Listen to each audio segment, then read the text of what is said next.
This is VSiN, the sports betting network. This is Money Moves on VSiN, the sports betting network. Happy Friday, everybody. Welcome into Money Moves, VSiN, the sports betting network, Sirius XM Channel 158, iHeartRadio, YouTube TV, wherever you're watching or hanging out with us. Thank you. Stormy, Buonantony, Jonathan Von Tobel with you. We are live as always in downtown Las Vegas, Circa Resort and Casino. Lots to get to this morning, but I just had such a good laugh about 10 seconds before we came on air because you told me that you were buying some new hats, or you bought some new hats. Yeah, so for our audience, they're arriving soon. Yeah, for our audience, I think most of our audience knows by now, but I guess one of my things, if you will, I'm not a big collector, but I do like to collect hats. Specifically, I like minor league affiliate hats and the alternate logos. So I have a ton of them.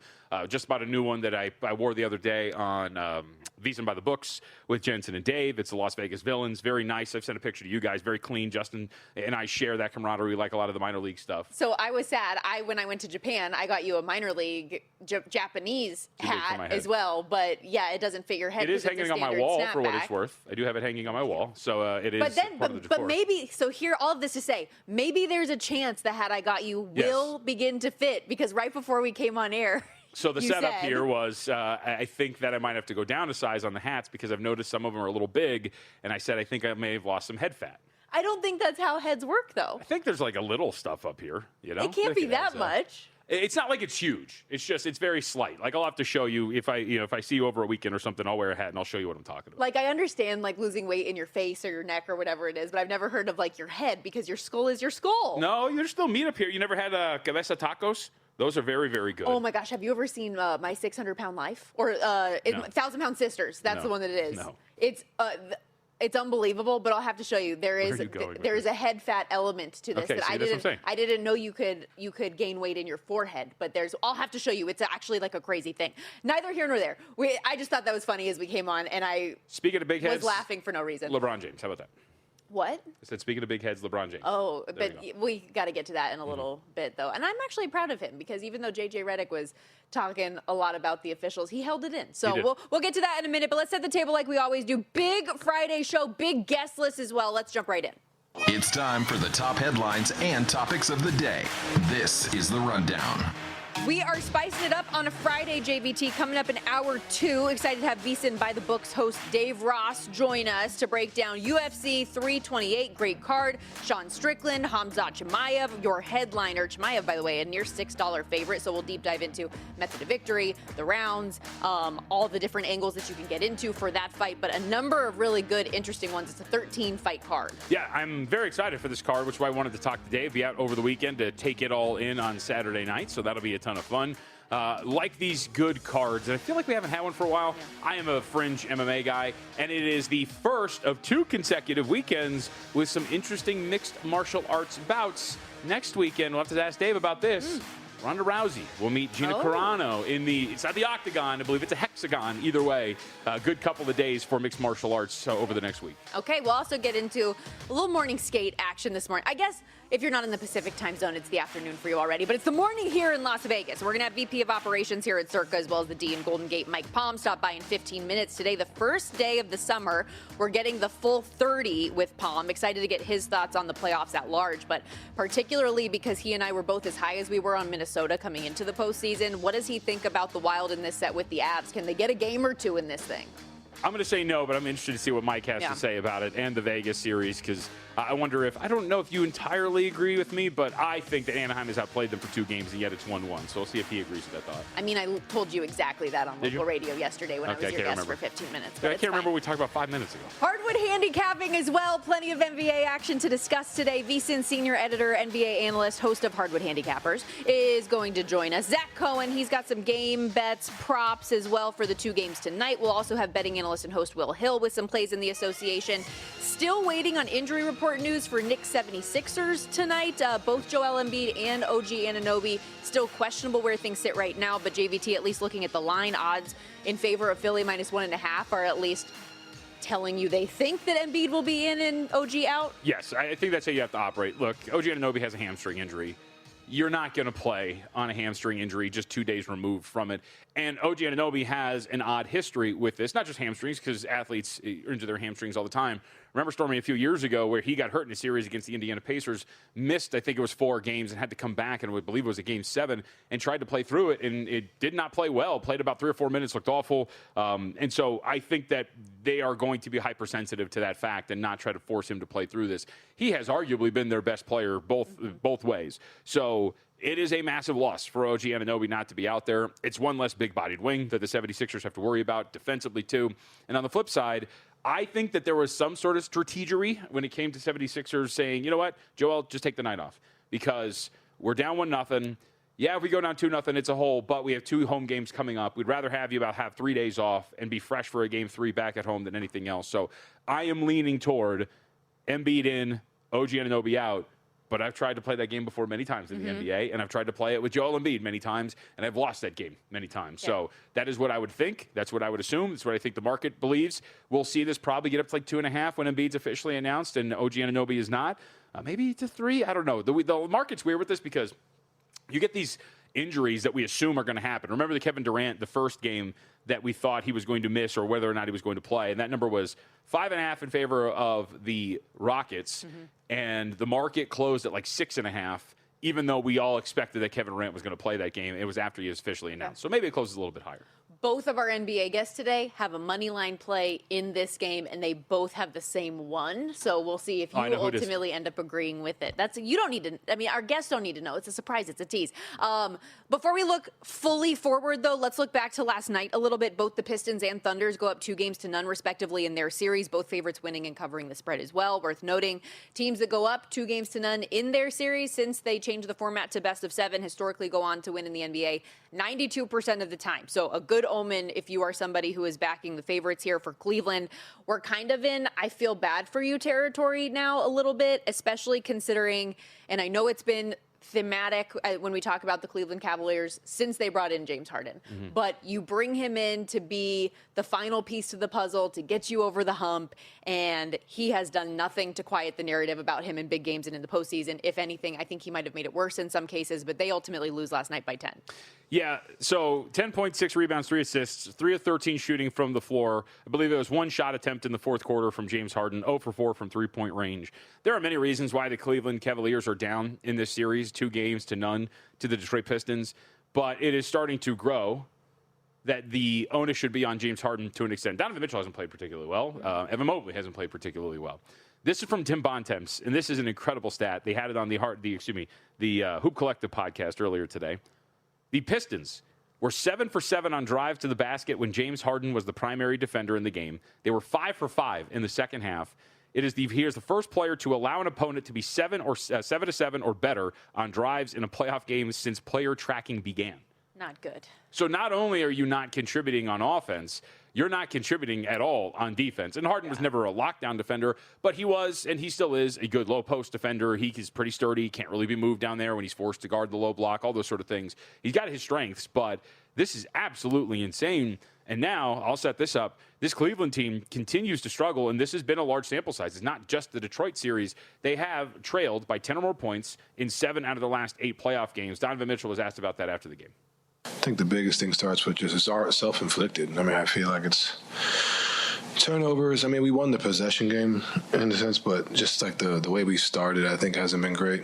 And we got to figure that out. I think the turnovers, the little things, little details on a lot of the stuff is self-inflicted, but when we get home, we'll clean that up and go from there.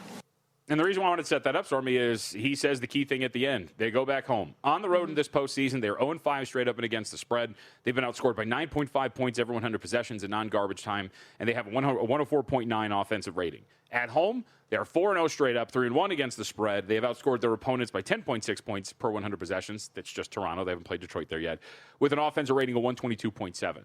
The shooting splits are also different. They're only down 2 games, and they're going back home, so we could be 2-2 by the time we leave Cleveland, given the way some of these numbers look. But right now, you got to look at James Harden. You got to look at Evan Mobley's non-arrival here in the postseason.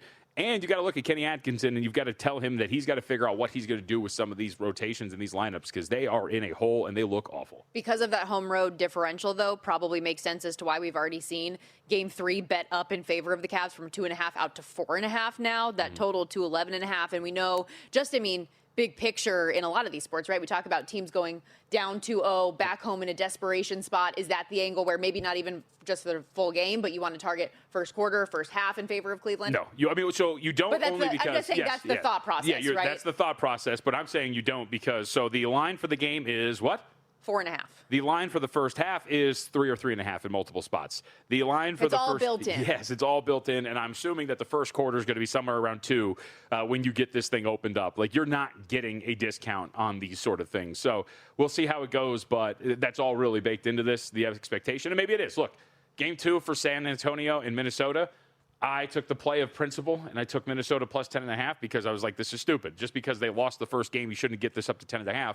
How did that end? It did not end very well. I got put out of my misery pretty quickly. So maybe it's just going to happen. Prefer. Yeah, right. No, I prefer a quick death. I think we all would. But I do think that you're not getting any value. I think you're not getting any value when you're chasing that dragon. So we'll see. But, man, very disappointing for the Cleveland Cavaliers. As somebody who thought they could win the Eastern Conference, we've seen 3-1. We saw multiple 3-1 comebacks in this postseason. Nothing is over, but you cannot be feeling great if you're somebody like me that has some Cleveland tickets and feels like they could be the best team in the Eastern Conference. And Donovan Mitchell did say he thinks that they will figure it out and they can move forward in this. If you agree, 3-1 on them in the series price right now to get back into this thing. Also, OKC, another dominant performance last night against Los Angeles. They are now 6-0 straight up and against the number, covering the 15.5 in back-to-back games now with 18-point wins. They have beat them by at least 15 in 5 of the 6 meetings this season. They have just dominated this matchup. Yes, we have more sound to play from that game in a bit, but when we come back, excited to have Mike Palm join us in studio. Full half hour today. Stick around. We'll be right back.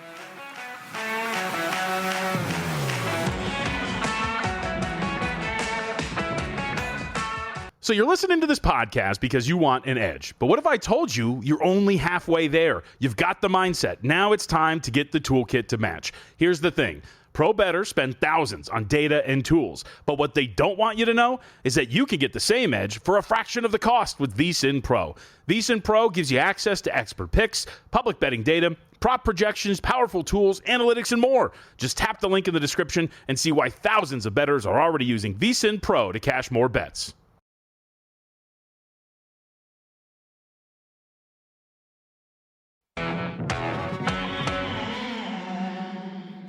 You're watching Money Moves here on VSiN, the sports betting network.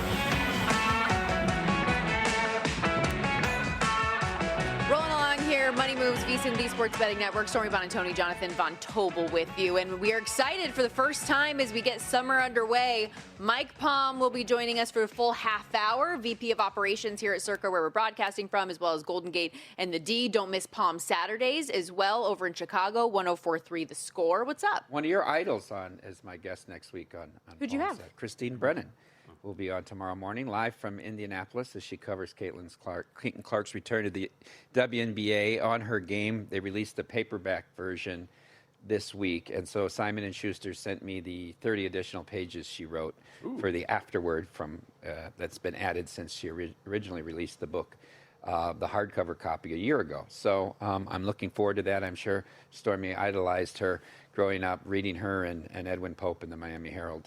Okay. I will say, though, you get some really good guests on that program. Unbelievable guests. We had Adam Amin. Why does she say that like it's a surprise? Adam Amin. Well, somebody else is booking. Like the radio station helped. Yeah. Adam Amin, I was very impressed with him last week. Adam's great. Yeah, Adam's good. Very well spoken. Yeah. And he loved my questions about his DJ career. He was. I said, Did you ask him about another media member that's got a story about a pizza? You remember this? Did you ask him about this? No. I believe there's a shirtless picture of him with a pizza in bed somewhere, Adam Amin, if I remember the story correctly. Boy, I didn't do enough. Google this I didn't do enough research. We had Darren Pang on and Eddie O the previous 2 weeks, so I kind of shifted to basketball after having a couple weeks of Stanley Cup analysis. Well, we'll get to some basketball for you today as well, but a big part of why I want to make sure that we're doing 2 segments is because we dominate the hockey conversation, and I want to make sure we have a full segment of that throughout the playoffs. And something that I brought up last segment that I want to see where your gauge is at right now is on our Minnesota Wild and the belief that we have had in them down 2-0 to Colorado. Is it curtains already? No, it's over. I'm looking, I don't know. They certainly are not going to win 4 out of 5. My question is, can they win 1 out of 2 at home? I really, I thought that they would be the more physical team in the series, that Colorado would have preferred to play Dallas because Minnesota would grind them down over 7. Colorado's beating up Minnesota, right? Yeah. I think the key here is that they're not fully healthy. And no Eriksson Ek. They never went out and got another top-line center, right? No Eriksson Ek, and then no Brodin, who's your best defensive defenseman. You're left with 2 guys in Faber and Hughes that are really forwards playing defense, right? And really tough to do against a team like Colorado. How do you handle their top 2 lines? It's really difficult. I think the way they handled the goaltending situation was ludicrous. Now, is this going to make a difference in the end of the day? Probably not. But why would you? I know they gave up 9 goals in game 1. That wasn't Wallsted's fault. They were horrid. They were horrid in front of him.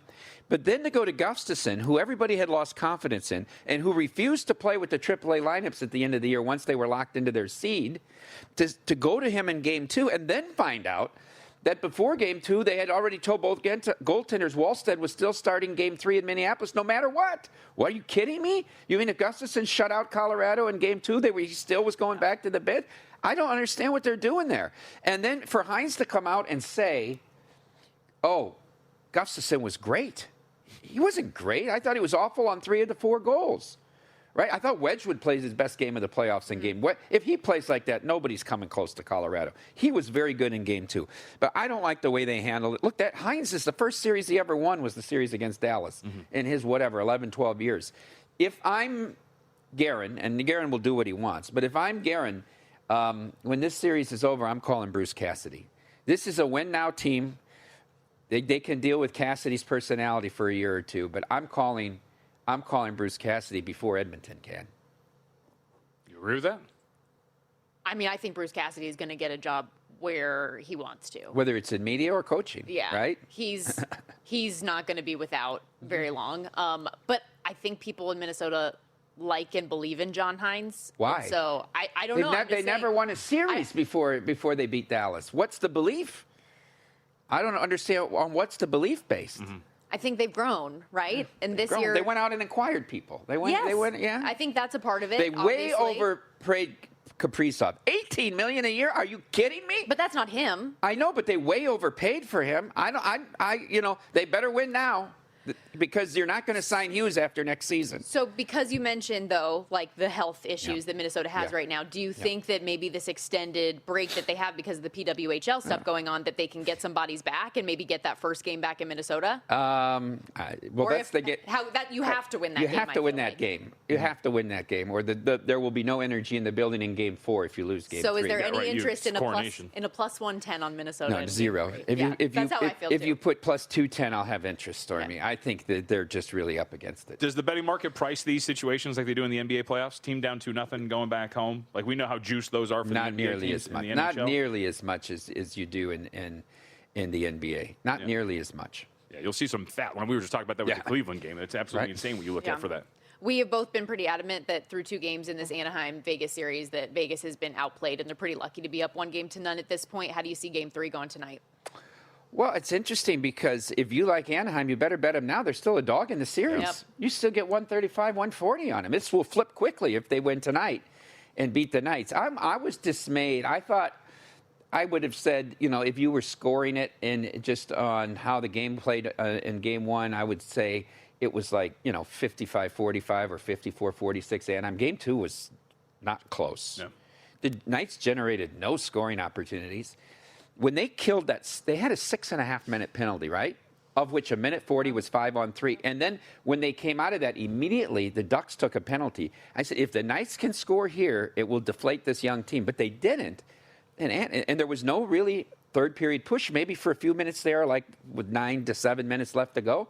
They just aren't doing it. And the Ducks they're being more physical. Obviously, the Knights can't create anything with speed. I think they're being very disciplined in their defensive zone. They're not giving them lanes. I really like the way the Ducks are playing. Well, and you're getting, I think, somewhat lucky. At some point, they're going to get a power play goal, too. They're 0 for 9 in the first 2 games. Right? And they were 8 for 16 against Edmonton, yes. and they're 0 for 9 against the... They are 50% in the first round and haven't been able to do anything. That's the one area in this entire series so far that Vegas has been better. Last night, Carolina, what have they shown you in this series? Because in my mind, it feels like this is the year that Carolina finally gets over the hump, and it's a collision course between they and Colorado for the final. Well, there's a lot of nuance to your question. You contain several different narratives, including a specific question and then some high-level question. Let's start with this series, particularly with the Flyers had to win game 2. When you have a lead with 10 minutes to go, you have to put that away, right?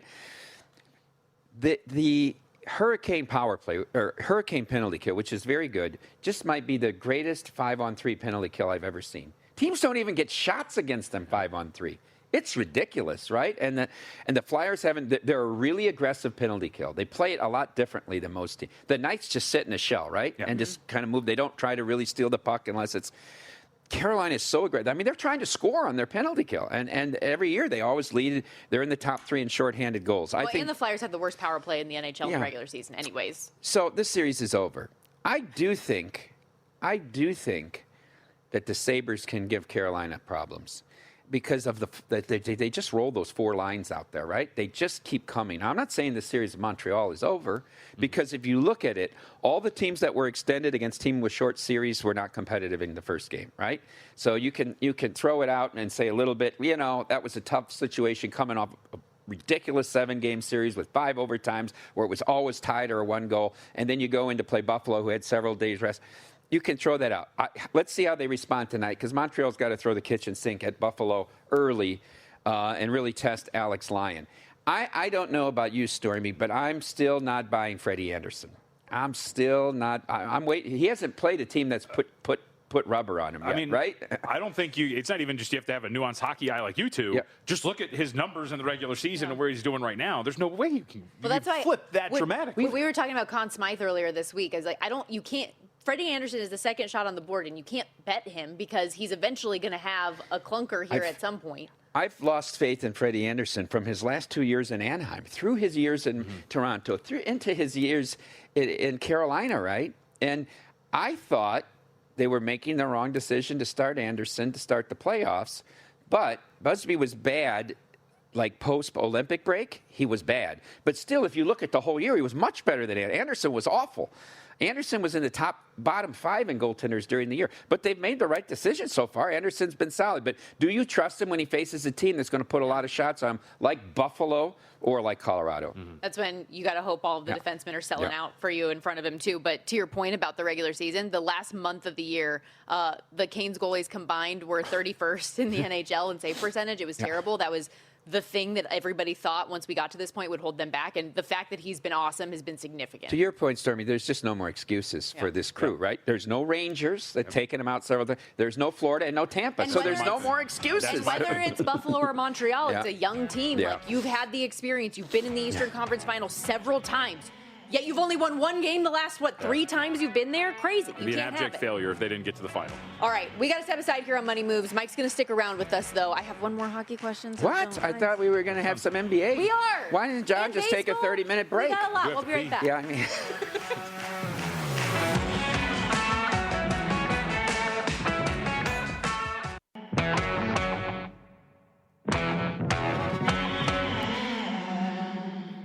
You're watching Money Moves here on VSiN, the Sports Betting Network. Mike Palm, kind enough to hang out with us for another segment here on Money Moves. Stormy Buonantony, Jonathan Von Tobel with you. Also, make sure you follow him on X at Circa Maestro, the new handle we have to roll with, right? Yeah, that's These days? Yeah. Were you ever able to work out anything 4 about your months, Twitter I just situation? gave up. I gave up, and Derek says you have to create a new account. You cannot be off social media. I fell for it when you first got because I saw it and I was like, oh, cool, Mike got a new car. Bitcoin. The Bitcoin. I hate. And then I read the whole tweet and I was like, I feel like this is amazing. Have you noticed anything different about Stormy, by the way? What happened? He hasn't seen me. That's not fair. You see me every day. She got mad at me the other day because I didn't lightened notice her that hair? apparently. Yes! Yeah. She lightened her hair. I did not notice that at all. You didn't? No, not at all. I don't like to comment on appearances. Well, I right? got in trouble for it. You've irrelevant. You've never done that It's before. irrelevant. I go by the substance of their work. That's very true. But I was going to say, how you doing, Goldilocks? Oh, come on, relax. The last question I had for you, though, on the NHL real quickly was just Kinda if hurt. you had any bets or were thinking to add I'm any. thinking about betting Colorado to sweep, but I hesitate because usually you get these gentlemen sweeps in, right? But they're just in such a state of disarray. I probably won't touch it. I have Anaheim with the future bet. I bet Colorado at a short price before the year began, and I still have the Canadians on in the Eastern Conference. So nothing right now. I mean, you're in, at least coming out of the Western Conference, in a pretty good future situation then, by the sounds of it. Yeah, not bad. If I get that, I will obviously monetize that 100-1 ticket on the Ducks if they can get past the Knights. So there's no need for me to bet the Ducks against the Knights now, in my opinion. Did either of them match up well with Colorado?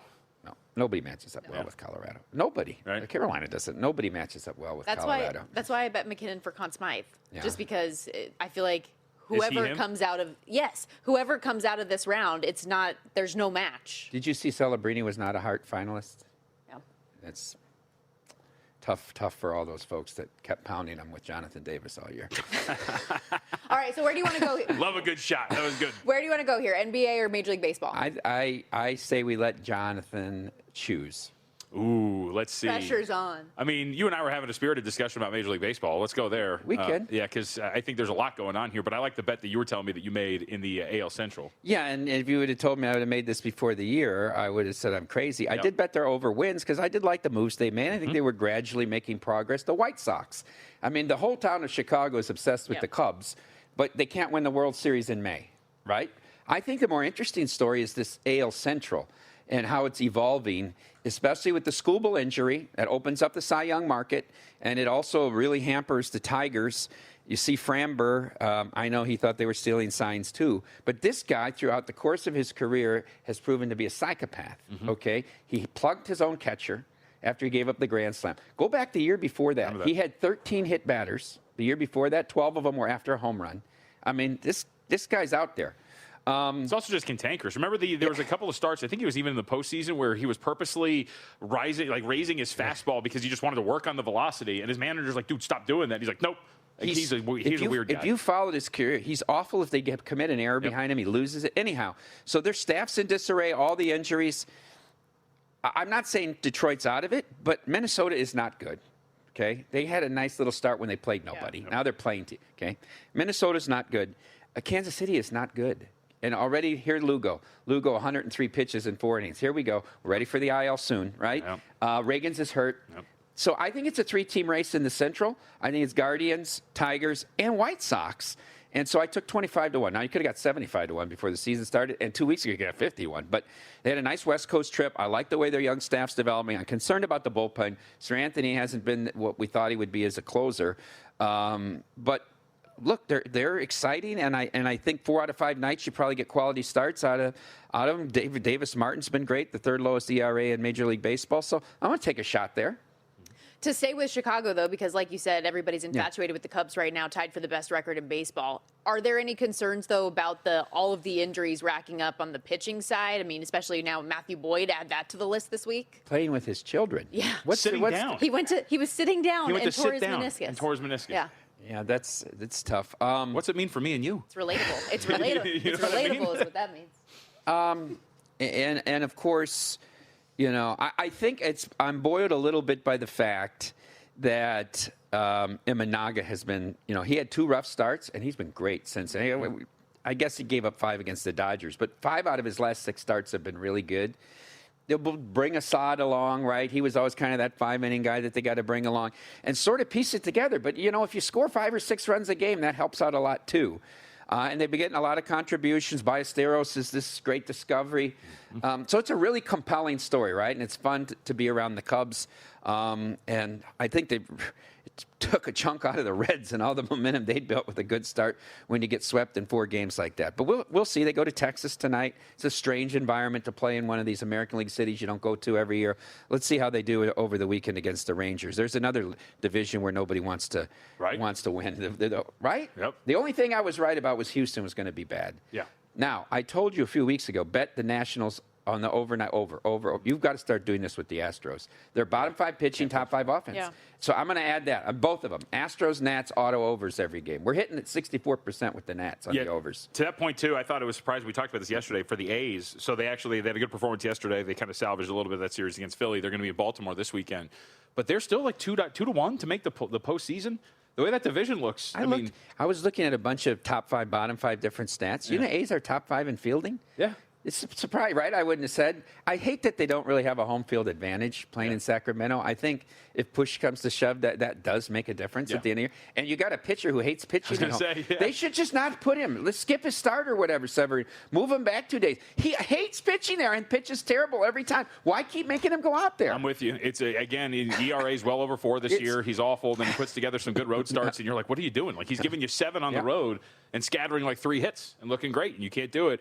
But I think they're legitimate. And the AL, to kind of build on the White Sox and the A's and these teams that have some opportunities in front of them, their AL brethren stink. So you can kind of stack some wins here and stay in the race. Yankees and Tampa, and everybody else is 500 or less. We were just looking the other day at the run differential, and it's crazy. There's 4 teams that have a positive run differential in that whole side. Any awards markets that you've been looking at? Nico Horner.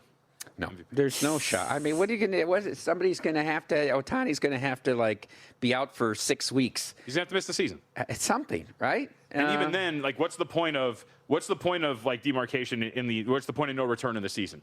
Like, where even if we get past this point and then he misses the rest of time. Yeah, for I think if he gets to late July, he's done enough, right? The pitching is fun. I told you back when he came up with the Angels, I'd much rather watch him pitch than hit. I thought he was phenomenal, but I didn't know how good he was because it seemed like he pitched every Tuesday or Wednesday night at home against the Omaha Storm Chasers, right? He was always going against the Royals, all these young teams that had given up on the season because it was the back half of the year he was pitching. And I always said I wanted to see him pitch against quality competition. That, to me, is what I would pay to go to the ballpark to watch. Yeah, and the thing about it that's, I think, kind of crazy, at least in his time in the majors, as a pitcher, he's gotten better. In the early portion of his career with the Angels, his command was like a little shaky. Dude, he's reined that in. He's absolutely fantastic, and the strikeout stuff has maintained itself throughout the entire career. Can we talk NBA just a little bit? Because I told you guys, everybody laughed at me on this network when I said the Timberwolves would make the Western Conference Finals. You said you thought Denver would win the second round, but they would beat Minnesota. Yeah. This team, the psyche of this team is such a readout. They are like the old Georgetown Hoyas. They're at their best when they feel disrespected, right? And Finch said it after game 2. We got fat and happy because we won in San Antonio. I said to Mitch and Paul, I wouldn't have played Edwards in game 2. Yes, I would have conceded the game. Yeah. Look at what you can't do with it. To bring Tatum back and play him 35. What do you think you're doing? I'd arrested him to say you got to get the 2 at home. I wouldn't have played him in game 5. Or why play him 25 minutes when you're getting blown out? You could have pulled the plug after the first period on that game. Yes. But it's true. When they feel this disrespect, they love the underdog role. Mike Conley said it. I've never seen a team that hates to be a favorite and loves to be an underdog. Yeah. But that's just their mentality. So this is going to be a really interesting game tonight because, they have to win at home. They have to hold serve. Plus 4.5 at home. Do you take it No, then? I don't care about that. I just if they win game 3 at home, I will back them in game 4. But let's see. This is the test here. Okay. This is the test, right? We're a year away from this being Wemby's league. So I'm my confidence is, but they play in spots. Their psyche is such a readout. I'm with you. And Anthony Edwards is like the perfect personification of what that team's mentality is. Yeah. He is a gritty star who just goes out there all the time, always comes in. He was great in game 1. They're perfect for that mentality. Getting Dosunmu back will be a big help too. But they lost 3 of their top 5 players and still beat Denver. But remember, Dosunmu's an unrestricted free agent. He's not going to risk his career as a hire here, right? So he's going to have to be 100% healthy to come back. Can anyone beat the Thunder in general? I don't know. I watched the whole game here, and they're missing Luka. So that's a big deal. But I don't think that any of the other teams have the gear that the Thunder has. No. That when they hit their shots, they defend better than anybody else. It's just, how do you win in Oklahoma City? It just seems like you're in vain trying to beat them. We actually didn't hit the recap too hard yet of that game. They have in the postseason a plus 32.5 net rating when Shea's off the floor. He sat almost the whole. Yes, because he picked up that idiotic second foul when he landed. They shouldn't even have been a foul. Right. And I'm not going to say anything about the officials because he gets all the calls. Yeah. But he didn't even play. Yep. The whole third quarter was him waving the towel on the bench. The Lakers 18. Were up 5 halfway through the third, couldn't cover 17. Stormy. They were plus 18 in those minutes with him off the court. It's crazy. We'll be right back.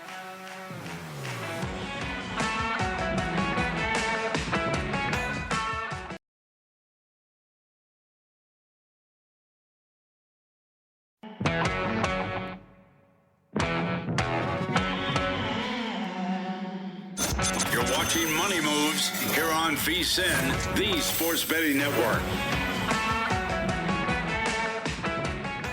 The stacked guest list on this Friday edition of Money Moves rolls on here as we close out hour one. Stormy, Buonantony, Jonathan Von Tobel with you. Our boy, Will Hill, joining the program here on the Progressive Guest Line, VSiN contributor, writer for Fox Sports. You can also catch him, of course, with the Shoulda Bet More podcast. You can download wherever you get your podcast plays galore. New edition out today. What's going on, Will? How are you? What's going on? I'm great. Awesome weekend ahead. NBA playoff games, NHL playoff games, a lot of baseball. The lottery on Sunday for some reason, which just kind of sneaks up on everybody. A very impactful lottery, too. A lot of moving parts. I know JVT will have on his lucky, his lucky socks, his lucky underwear, whatever he needs. Hopefully the lottery gods smile upon him. But fun weekend. Yeah, I mean, we all need it because the Thunder can't get another lottery pick like that. I mean, that's just how this should go. So we'll see how everything is going to transpire. The Thunder will get the lottery pick, but the whole point is I need the Clippers to stay within a range so they can get it from the Pacers. That's what we want here, Stormy, okay? I don't know. Good things don't tend to happen to you sports-related lately, so. No, not entirely. Let's see. The Colts, the Clippers, and the Angels have fallen on some relatively hard times, so we don't need to talk about it. You know if football's doing well. All right. Will, let's talk about some of the bets that you've got here for today. First thing in the NBA, I want to ask you this. What's your favorite one at the top of the list of the ones you have? We'll get into some props, but I'm pretty confident the Sixers respond here and get this game at home. I think game 4, kind of a coin flip. I do think with the loss of OG Anunoby, which leads to some of my props here, I just think the Sixers will get this one. They're home. They're desperate, all of those angles. And you just throw in the fact Anunoby has played so well. He does things on the Knicks nobody else can really do or replace with the ability to defend well, defend multiple positions, the way he shot the ball. To me, and I don't buy this idea he's going to play or he's questionable. Both things can't be true. He can't have a strained hamstring and be day-to-day. Nobody strains their hamstring and plays a day later. It's not possible. It's not going to happen. So if he's playing, he didn't strain his hamstring and vice versa. So I think Anunoby will be out, and I think the Sixers get it done here and win game 3 and set up a game 4 there where they can tie the series. So if the expectation is Joel Embiid's going to play for the Philadelphia 76ers, in what capacity? When he did play game 1, wasn't a great day. 3 of 11 from the floor, 14 points. He's dealing with ankle and hip stuff that kept him out of game 2. From a prop perspective, is he somebody that you have been targeting in any angle? Yeah, I like under 26.5 points scored. And I just think in general, football, basketball, and any of these sports, playing under on players that are banged up, questionable, usually you do pretty well. I'm not sure it's fully baked in here, the idea of an injury. And you know what? You bet. Let's just say you go the other way. You take that over 26.5. He starts the game, he plays a few minutes, and he can't play or he re-injures it. You're on that hook for that over. So to me, just the fact that he plays and he's limited is possible. Like you said, didn't look great the other day, didn't play a ton of minutes. You know, he got hurt in that Boston series, the end of that game 7. And I'll go under here on a guy that I think is going to be hampered or limited, and I'll go under 26.5. Getting damn near 30 points when you're beat up and he's dealing with multiple issues here, the knee, the hip, to me is asking a lot here. So I'll just basic strategy play the under here on a player that's injured. Although, I mean, in 2026, if he gets knocked out of the game early, then you'll get your money back. Yeah, of course, Stormy's not a fan of the players winning with some of these refunds that you get when a player is hurt. This is too much. Paul George failed to show up in game 2, took a lot of jumpers, was a little passive, only got to the free throw line one time. Are we getting a bounce back from PG today? I think so. I like over 16.5 points, 19 points in game 1, 17 in game 2, might have been vice versa, but he's gone over this both games. And to me, he is the beneficiary of no Anunoby, which I expect to be the case here because Anunoby, stuck to George a lot. I don't know what Nick defender, and you probably have a better idea of this than me, of who they put on him, whether it's, Bridges or McBride, whoever it's going to be is a lesser defender than Anunoby. So to me, George is going to reap the benefits. You throw in the idea that Embiid, even if he plays, maybe a little bit limited. I think at home here with a lesser defender on him, to me, George getting to 17-plus points is very doable. So I don't tend to play a lot of overs with player props, but I will go over with Paul George here. I think it's a good matchup for him. VSiN host and betting analyst Will Hill joining us here on the Progressive Guest Line, host of the Shoulda Bet More podcast. Game 2 in the nightcap, Spurs Timberwolves going head-to-head. Minnesota getting 4.5 at home, total 216.5. But there is a prop I know you're looking at in this game as well. Yeah, and the 5, and I've seen some 5s out there. The 5 seems a little heavy. I would lean towards Minnesota, if anything. But I like Anthony Edwards under 22.5 points scored. Same sort of thinking with Embiid, where you just play these guys that are banged up under their point total. He had 18 in game 1, 12 in game 2. The every other day nature of this series makes me skeptical that he's just going to get better and better. Maybe that's the case, but you can also make the case he never really has time to rest and get healthy. Doesn't look as explosive playing with the bone bruise on the knee. And give credit Dustin Sweetelson. I was doing the show with him primetime on Wednesday, and the game was at halftime, and the Timberwolves were getting blown out. We said, you know what, maybe let's just play the unders of Edwards, because how much are they really going to play him in the second half? And they all went under, and they all cashed. But I point that out because I was watching him like a hawk that second half when he was in there. In JVT, you probably speak to this in terms of the strategy. The Spurs had a pretty clear plan to double him, trap him, and get the ball out of his hands and say, you know what, let's make somebody else beat us scoring-wise, because Minnesota, as good as they are, as deep as they are, and they check a lot of boxes, they don't have a ton of scoring. So I think the Spurs' game plan is to say, you know what, let's make him more of a passer. Let's get the ball out of his hands. Maybe you look over the 3.5, 4 assists for Edwards. But to me, getting to 23-plus points on a banged-up knee where minutes are limited, 18 in game 1, 12 in game 2, I'm looking at under. I think the Spurs say, you know what, make somebody else beat us. Yeah, to that point, a couple of years ago and even last year when he was facing some doubles, he has talked about it in media availability, about having to be a better facilitator when they send two bodies at him, because they've really struggled, Minnesota has, offensively. And maybe it's the emergence of Jaden McDaniels. Maybe you can look over McDaniels' points as well if it's the same strategy. McDaniels, who had a pretty muted game 2, can come out and actually have something here. Let's go to the Western Conference series on the other side. Oklahoma City well in control, up to nothing. They still have games to be played. What are we doing with the Thunder and the Lakers? Can the Lakers win this thing? Can they bounce back, win 2 at home? I just checked. I guess the plan now is to play games 3 and 4 of the series, although I don't really see a point in doing so. And give the Lakers credit. The good news, hey, they've played pretty well. They've been more competitive in this series than I thought they'd be. Had a lead late into the third quarter yesterday, were competitive in game 1. That's the good news. The bad news, they lost each game by 18 points. Yep. This, to me, is just it's bringing a BB gun to a rifle range. It's the JV versus the varsity, whatever analogy you want to use. The guys on Oklahoma City are just much better basketball players than the guys on the Lakers. I still like it, and I've given out worse numbers before the series, but to me, 135 at DraftKings for OKC to sweep and win these 2 games, I think is a good bet. You're 8.5, 9-point favorites in game 3. Let's just say you can win this as an 8.5-point favorite if you're OKC. The market hates these teams that are down 0-3. Game 4 would be a 10, 11, maybe a little bit higher of a number. And then, you know what? If you're sitting there with minus 135, you can go for a middle. You can arb it. To me, this is more really just a bet that Oklahoma City is 8.5-point favorites, does win game 3. I think they get both of them. No Luka in sight. Lakers have played pretty well here, but I mean, look, at some point here, their spirit will get broken. In OKC, I think will go into the conference finals untouched here, looking to they're going to lose at some point, but I think they're going to be 8-0 headed to the conference finals. I do think they finish off a sweep. Yeah, won and covered every game so far. I still can't believe you said. I guess they're going to play the games 3 and 4, but probably don't need to. Last couple of minutes before we let you go, let's get into a little Major League Baseball. The Yankees are tied with the Braves and Cubs right now for the best record in the sport. Looking at their most recent win streak, won 6 of the last 7. All 6 of those wins have been on the alt run line. They've been covering so much. Max Fried and Jacob Mizorowski going head-to-head today. Yankees minus 126 road favorites in this spot. Low total with these pitchers at 7.5. How'd you play it? I like the Yankees. Very rarely can you say, you know what, I'm getting a bargain on the Yankees. But Max Fried at $1.25 or so price tag, and of course, shop around. If you got the exchanges, you got the dime lines, that makes a big difference over the course of a season in baseball. It's hard to beat these 20-cent straddles. But getting the Yankees at that $1.20, $1.25 price tag with Fried on the mound is not something you get very often. I know it's Mizorowski at home on the other side, but you look at him, he's given up multiple runs, a bunch of his starts. He hasn't really pitched deep into games. If it becomes a battle of bullpens, which it very well could be, you favor the Yankees in terms of the bullpen and favor the line in terms of the lineup as well. So to me, the Yankees, this is a pretty good bargain, a pretty good bang for your buck. Very rarely do you get this low of a price with the Yankees throwing their ace, their co-ace with Fried on the mound. So I like the Yankees at this cheap number. You getting anything else in Major League Baseball today? If Sale's still a plus price with the Braves against the Dodgers, I know people don't like to fade the Dodgers, but Emmett Sheehan going for the Dodgers, Chris Sale is an underdog. I mean, that's just such a pitching mismatch. Very rarely, again, same point with Fried, like very rarely do you get the Yankees minus 120, 125. Very rarely you get Chris Sale and the Braves as an underdog. That would be one where I would look for the plus price. Seeing even money, at least on DraftKings right now at first blush, but like you said, look around, see what you can find. Will, as always, thank you so much for the time, buddy. We appreciate it. All right. See you. Thanks for having me.